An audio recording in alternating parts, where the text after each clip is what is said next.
Buona la prima. Përshëndetje miqtë e Interis kudo që ndodheni, mirë se u rikthyet në kanal, mirë se u rikthyet në këtë fitore, ndeshjet parë Serie A, Interi hap si parin e Serie A, Inter Monza 4-1. Një ndeshje le të themi në pjesë parë me pak problematika, por më pas çdo gjë rreshkiti, çdo gjë shumë e thjeshtë, një dishez komplet, një Inter me një paraqitje shumë të mirë, absolutisht kundërshtar modest le të themi, Monza e sapo ardhur nga Seria B, megjithatë disa element për t'u evidentuar, absolutisht më i miri në fush. Do e ndajnë faktikisht këtë çmim, por i pari për mendimin tim është Pio Esposito për të gjithë punën që sot bëri, për spondën, për mbrojtjen e topit, për luftën, çdo duel të fituar sot ishte absolutisht Pio Esposito, edhe pse jo në formën e tij më të mirë, por nga më të mirët në fush. Gjithashtu bashkë me Pio Esposito do evidentoja edhe Diouf, më pëlqeu jashmase me ato vertikalizimet e veta, mos harrojmë që dha edhe 2 asist. Megjithatë një ndeshje siç e thash, Interi nisi me titullarët e sezonit kaluar, gjithashtu Interi Kivu kishte vendosur me doppio play sërish Çalhanoğlu dhe Zielinski dhe ishin pikërisht ata që i dhanë drejtim ndeshjes. Në minutë 5 çdo gjë nisi me atë spon të Espositos, hapi lojën topin në krah për Diouf kthen topin mbrapa dhe një rreth 30 metra, një goditje fantastike, nuk e di, ishte pikërisht një prezantime më i mirë i Serie A, prezantime më i mirë i Interit, i ekipit kampion, një super gol i Çalhanoğlu nga 30 metra, siç e thash, një predh në aspektin balistik ishte e jashtëzakonshme. Dhe ishte në dishez, ajo që më bëri përshtypje ishte pikërisht se Juri që kishte rreshtuar ekipin e Monzës shumë lart, po bënin pressing dhe faktikisht i dha edhe rezultat, not negative le të themi për atë duel 1-1 Akanji që e humbi sulmuesin, është e pataloshme që Akanji ta humbi, sulmuesi i mori kohën, i mbrojti topin me një diagonale shumë të bukur, Monza arrin të barazojë dhe një ndeshje pa shumë histori le të themi pjesa e parë, Inter dhe ritëm patjetër i ulët, kjo vjen edhe si pasojë Interi akoma nuk e ka formën e duhur, megjithatë një 1-1 pjesë të parë nuk do thoja shqetësues, por më shumë për ritmin që po tregone. Megjithatë, në pjesë të dytë, çdo gjë në dishez, me atë gaf faktikisht që bën portieri i Monzës, Zielinski është aty për të përfituar 2-1 dhe çdo gjë është në dishez më pas. Dhe çfarë ndodh? Është pikërisht Diouf sërish që merr krahun me atë asist për Pio Esposito dhe Esposito me atë finte realisht gol shumë i bukur.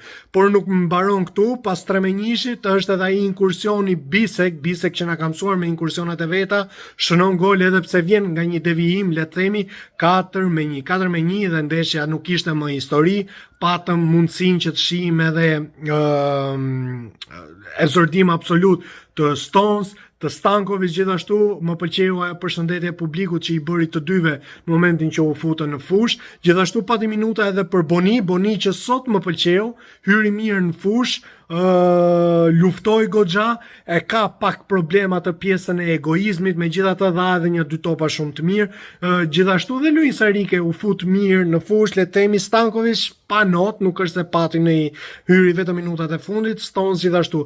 Një element për t'u evidentuar ishte mbrojtja e Interit, duket se këtë vit, por do e shohim në vijim, do është thjesht rastësi, por me sa pash, mbrojtja e Interit po luante shumë me pjesën e offside-it. Kur thi offside-it, shpeshherë lojtarët e Monzës u kapën offside, mbrojtja e Interit luante shumë lart, le të themi, dhe patjetër në grup kompakt treshja ngrihej lart për t'i nxjerrë në offside.